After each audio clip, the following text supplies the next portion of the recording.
Blog Talk Radio. Blog Talk Radio. Franchise interviews.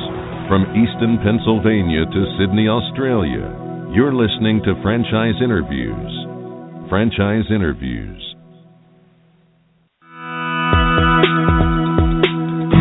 Welcome to Franchise Interviews. Franchise Interviews has been giving an up-close, behind-the-scenes look at franchising and entrepreneurship. Listen to interviews with franchisers, franchisees, franchise authors, franchise experts, and attorneys. And now, welcome your host, Marty McDermott, and Franchise Interviews.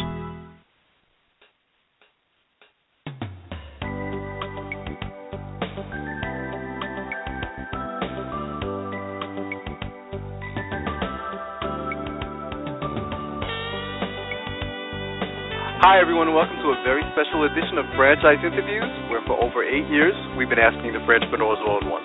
I'm your host, Marty McDermott. I'm the president of Franchise Interviews, and we have a great show today. We're meeting with Vasilas and Arlotta, the founders of Waxing in the City. Now, Waxing in the City is an exclusive waxing studio devoted solely to the art of waxing, catering to both women and men. And we're going to talk to Alex and Summer about that in just a moment on Franchise Interviews. So stick around because we got a great show.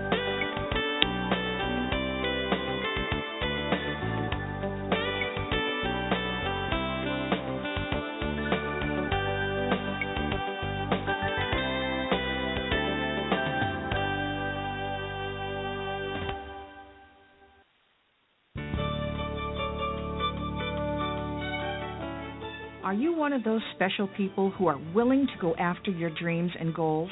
Are you ready to fulfill that dream of owning your own business with the security of a proven brand? The opportunity to take control of your future and own a Rita's Italian Ice franchise is within your reach. Rita's is seeking success-oriented individuals who are ready to make a change in their life, and Rita's offers unparalleled training and support to assure your success. And did you know the frozen treat industry is a recession-proof industry, and there are Rita's in 23 states currently with 540 stores open. Rita's Italian Ice has been around for 25 years and is listed as a top-performing franchise by the Wall Street Journal. Now here's the really good part. Rita's Italian Ice is a unique and amazing taste treat. It's smoother than a snow cone, and it combines ice with real fresh fruit. The real fruit adds dramatically to the taste, and it comes in over 40 flavors. The ice and fruit are mixed on site and made fresh daily, and it is delicious. You'll want to know more about this exciting and successful franchise opportunity. Go to www.ownaritas.com and get all your questions answered. That's www.ownaritas.com to take control of your dreams and future today. You don't want to wait any longer to be a part of this adventure. www.ownaritas.com.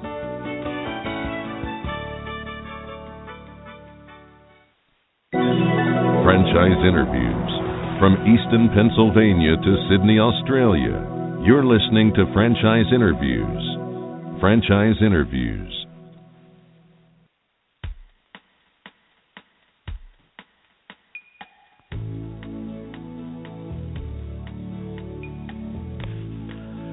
Hi everyone, and welcome back to a very special edition of Franchise Interviews, where for over 8 years we've been asking the Franchpreneurs all-in-one. I'm your host, Marty McDermott. I'm the president of Franchise Interviews, and as we were saying earlier, we have a great show today. We're meeting with Vasilas and Arlotta, the founders of Waxing in the City. And Waxing in the City is an exclusive waxing studio devoted solely to the art of waxing, catering to both women and men. Hi Alex, hi Summer, how you ladies doing today? Great. Hi Marty, we're good. Hi. That's fantastic. We always like to ask our guests, where are you calling from this morning? You're calling from Denver, Colorado. Nice. How's the weather there today? Gorgeous. Oh, it's beautiful. Beautiful. Finally, right? That's good. Yes. Well, we deserve it, right? It's after the long winter. That's right. That's fantastic. Maybe we could start off with the beginning. We'll go back to the beginning of, the history of waxing in the city. This industry in itself, Summer and Alex, actually has an interesting history, doesn't it? Because, I think of, when I think of waxing, if you go back like 20, 30 years ago, it was probably more, I guess, women-oriented, and it was probably like somewhere in a back room, where today, in 2015, it's a lot different, isn't it? Absolutely. How about we start off with the history of waxing in the city? How did the whole concept begin, and how did both of you two come together? I think from a very young age, both Alex and I were interested in the beauty industry. Yeah. We've both been licensed estheticians for approximately 17 years. Mm-hmm. And we worked together. We started our careers together back in the late 90s, early 2000s. Mm-hmm. And we worked in a day spa together. Okay. And over the course of working together for about 4 years, we really started to see the pendulum swing from being kind of the day spa, one-stop shopping to more specialization. And we really started to see that waxing was the bulk of our business. And that prompted us to come up with the idea of exclusive waxing and create a place that we could be known for doing one thing and doing it really well. And so we started waxing the city in November of 2003. Wow, that's fantastic. It was, in watching the videos on your website, Summer and Alex, it really is fascinating. You see, the whole appeal of your type of business. What makes waxing in the city special and different from some other companies that are similar to what you do?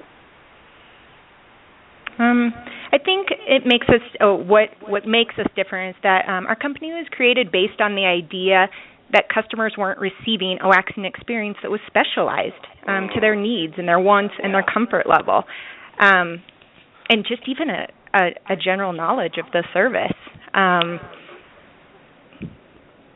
That's true. The general knowledge of the service is also, Summer and Alex. That is a lot of truth. When I was watching the videos, and I saw there was one gentleman, he just said how he could breathe so much better after getting, and I said, oh my God, I have that problem. You know what I mean? It seems like a universal, type of situation, and it is becoming, it's nice to see that it is becoming more popular for men today as well, right? It seems like you have almost, I guess, just as many men coming in as women. Is that true?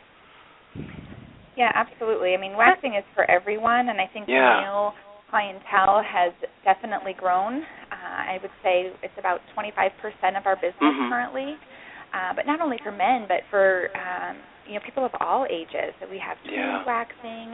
Wow. You have your young professionals, all the way up to the older generation waxing as well.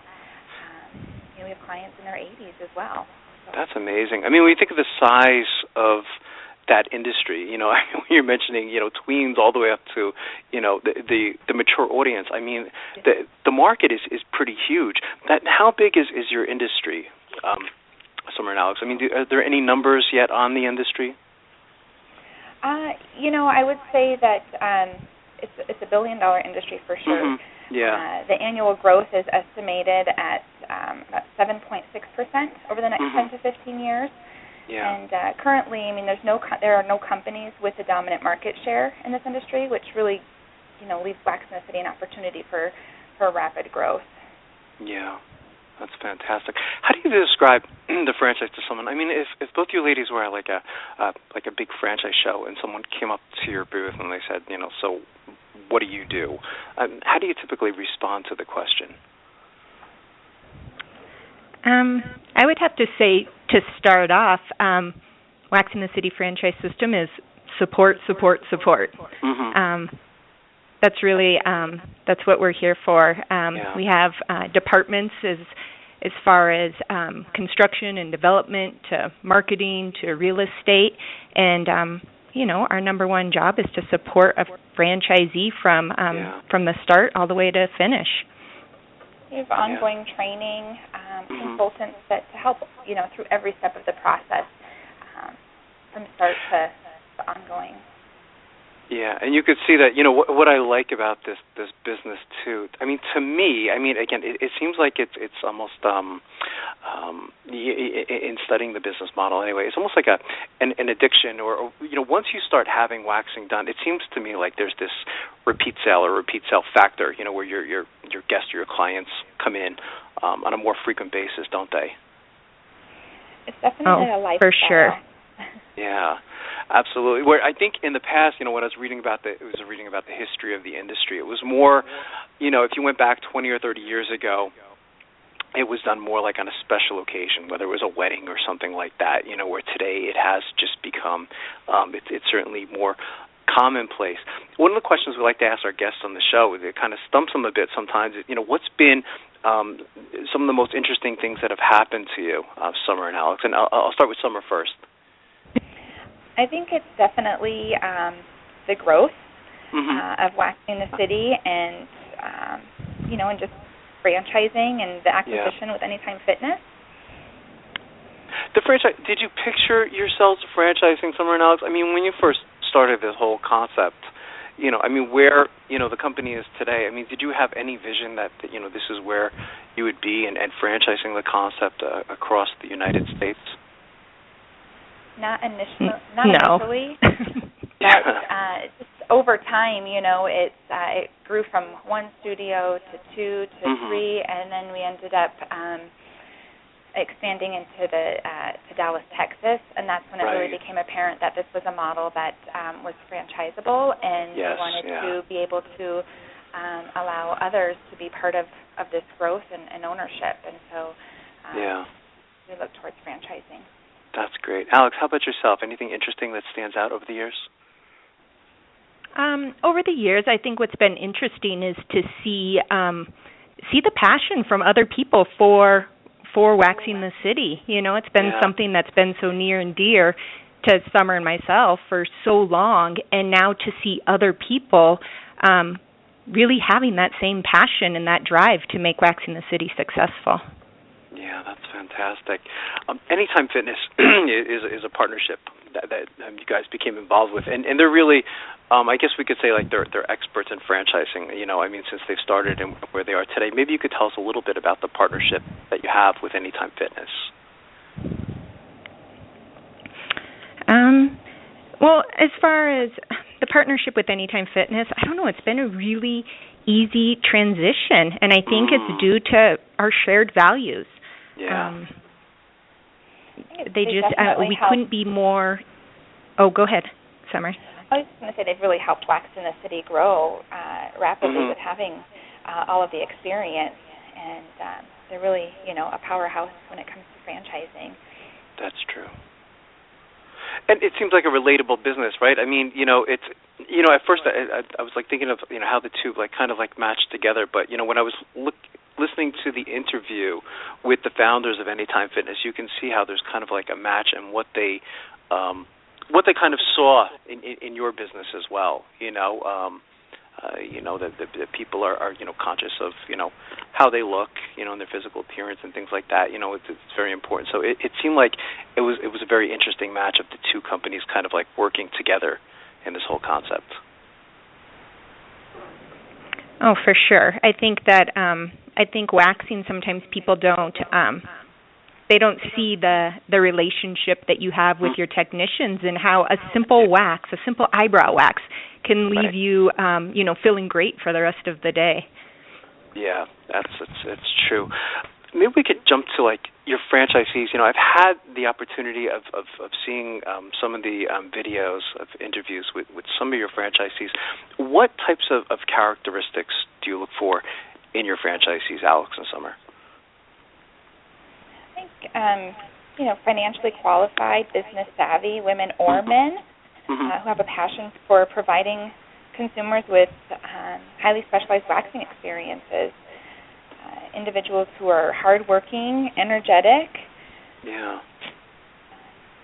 Because this is a customer service-oriented business too, and to me, it seemed like, what you're providing as well, and again, looking at the videos and reading about your franchises, it's an experience, isn't it, for your clients? Yeah. Absolutely. That's fantastic. What about the training? I mean, what's that like? Once you decide that you like them and they like you, how does that work? Do they typically come out to Denver? Is that where the training is actually held? Yeah, we have 5 days of training in Denver. Mm-hmm.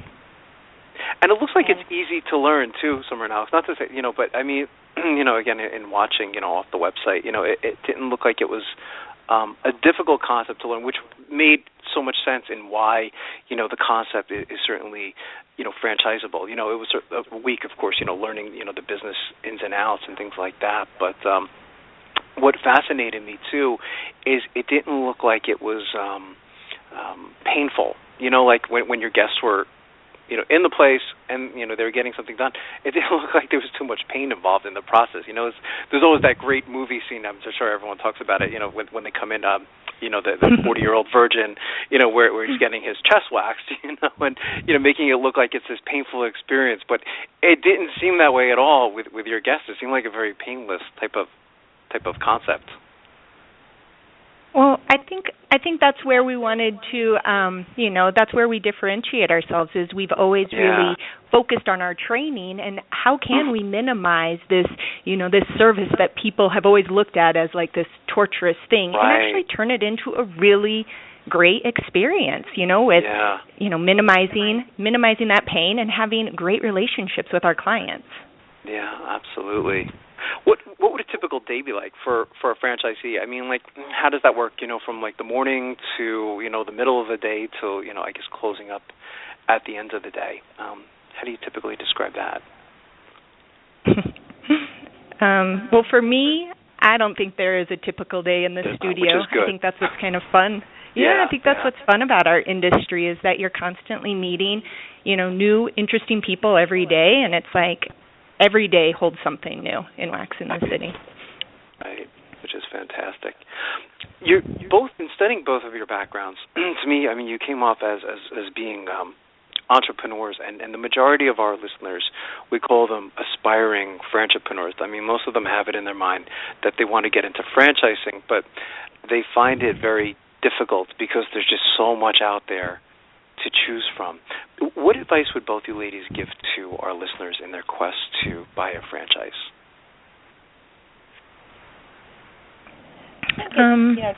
Do your research, know your options out there. Yeah. Make sure that you're getting pick a franchise. Oh, go ahead. Sorry.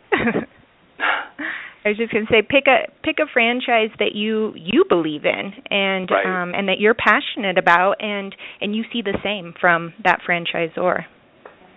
Yeah, and that makes the day a lot more interesting, doesn't it, too, Summer and Alex? And what I got from watching both of you, is that you're both very passionate. I can see the passion, that both of you have in this particular business. You seem very happy and enjoy the business, and you can see why it's been so successful. And that is important, isn't it? And if you're going to do it 60 hours a week or 40 hours, or however many hours it is, it's important that you enjoy it, isn't it?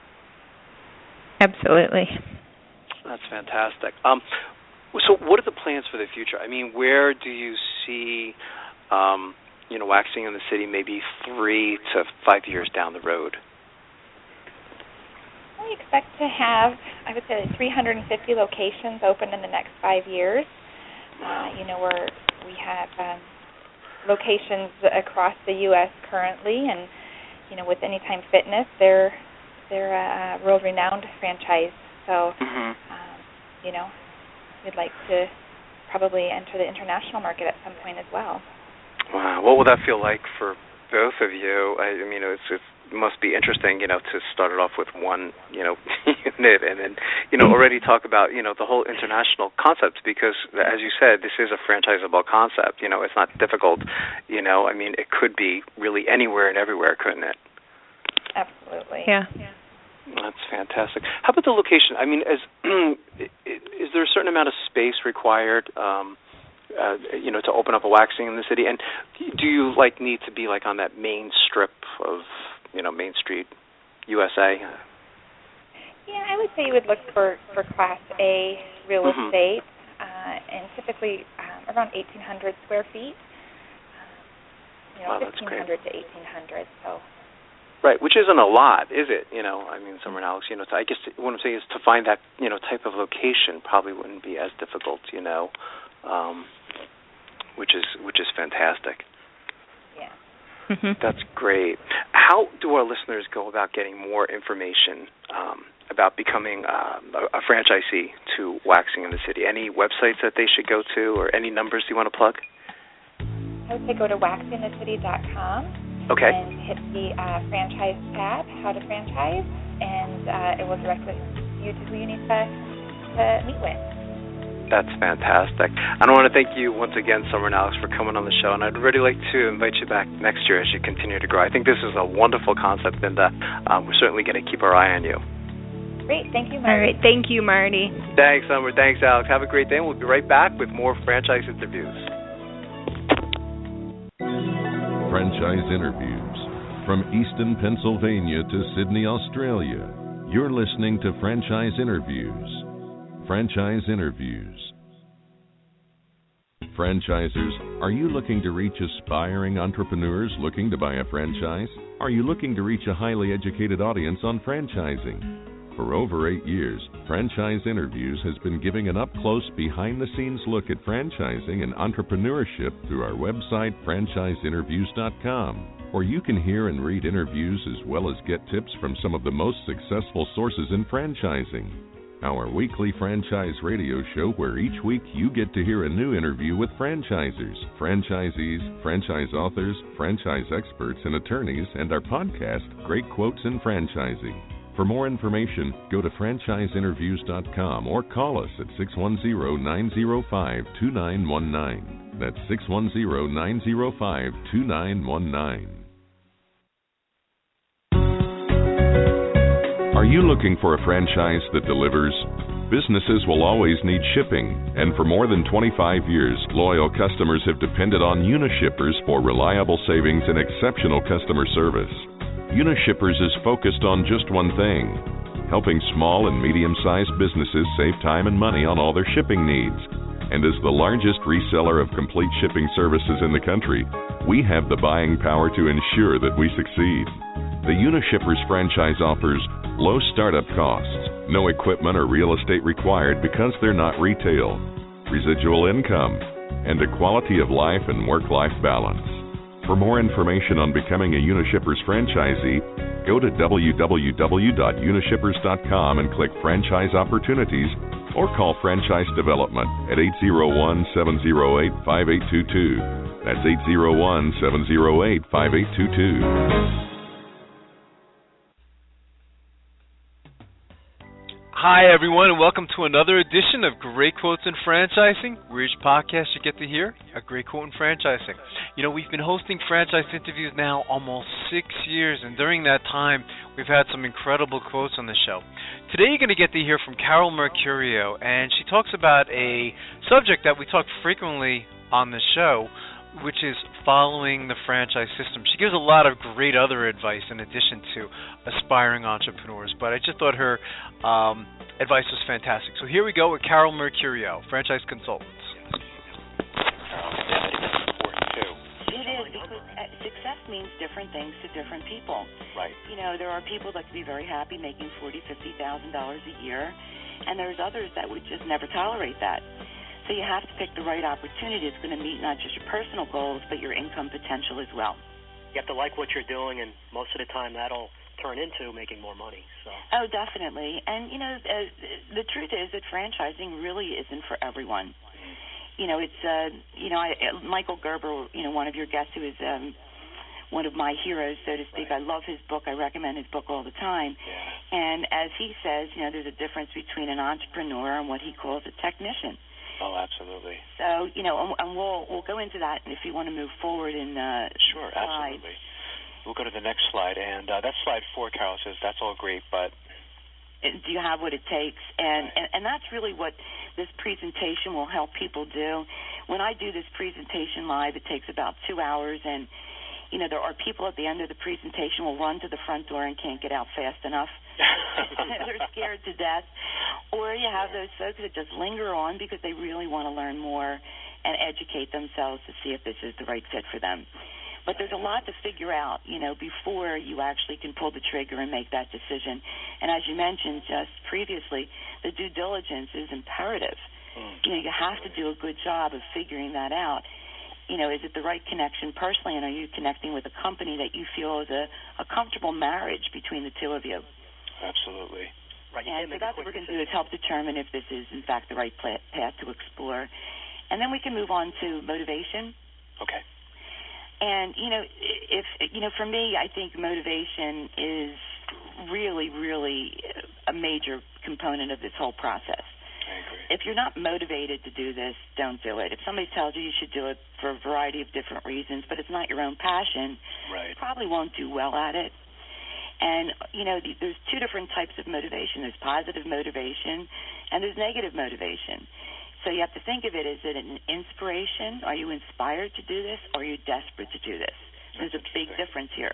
Absolutely. Are you, running from something, or you're running towards something? Right. And, for me, I work with a lot of folks that have been downsized, and they're in transition in life, and I certainly can relate to it. But they may go to looking at a business because they can't find a job. Or maybe lesser positions are offered to them, less money, less title, or maybe their severance is about to end, and they need to make some decision quickly. Bad choice. Right. It's not a good reason to buy a business. It's like a last resort type of decision. So you can quickly determine part of your services is finding out that motivation level pretty early on. Oh, absolutely. In fact, I won't move forward in our consultation until that candidate can tell me what their reason is. Right. And it's not just because, I want control over my destiny. Who doesn't? Everybody does. That's true. They want to make more money. Who wouldn't? Right, absolutely. It has to go layers deeper than that, or as I look at it, having a burning desire. Or I'll add to that a little pain. If you can't relate to the pain, then there's no reward at the end. Absolutely. And going into business for yourself can be painful. With franchising, of course, it's a little bit easier because you have all the support. But it's still, you're starting a business from scratch.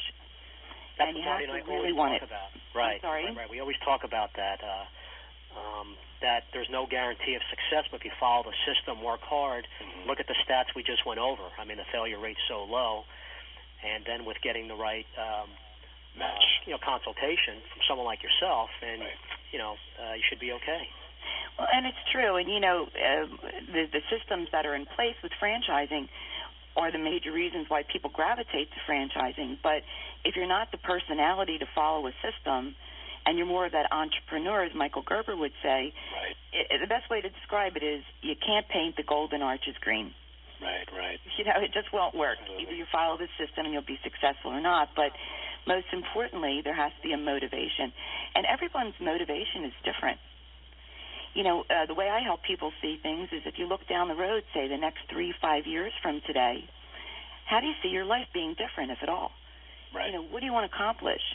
And for some people, it might be doing things that they've just missed doing, like having the freedom to play golf, or having the money to buy a boat and taking their family on it and being with their family and having that quality time that they just don't have in their current world. That's interesting. So you consider that positive motivation because that's the whole big picture of success in business, working hard, and then having all that personal stuff on the side. Oh, yeah. What's the end result look like? What is it that you want to accomplish by being in business for yourself? I mean, what is your burning desire? Where is the pain now? I mean, if you look at your current situation today, I'll have people that I'm working with that are making, well over six-figure incomes, and they... Thanks, everyone, for listening, and we'll see you again soon with another edition of Great Quotes in Franchising from Franchise Interviews. Take care, everyone.